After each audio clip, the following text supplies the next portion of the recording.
দুনিয়ার জমিনে কোনো সন্তান যদি কোনো মা যদি মার খিদমত করে আল্লাহর নবী জানাই দেয় ওই আল্লাহর বান্দা মরণাপন্ন পর্যন্ত মৃত্যু পর্যন্ত বান্দার কোনোদিন রিজিকের অভাব পড়বে না। বলি সুবহানাল্লাহ।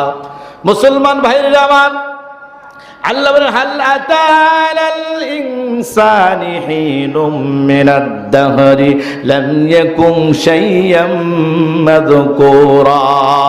চিল্লা বলেন আল্লাহু আকবার। এ মুসলমানের আওয়াজে বলেন আল্লাহু আকবার।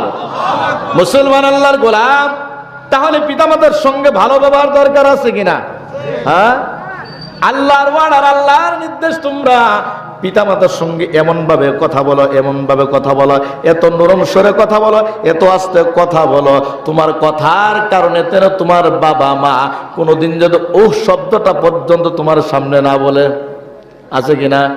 এ বন্ধু, এই জন্য পিতামাতার সঙ্গে উত্তম আচরণ করতে হবে, ভালো ব্যবহার করতে হবে। বন্ধু, দুনিয়ার জমিন থেকে যদি পিতামাতার দোয়া নিয়ে যাইতে পারো বাবা, মরতে দেরি হবে না, আল্লাহ তোমাকে জান্নাত দিতে দেরি হবে না।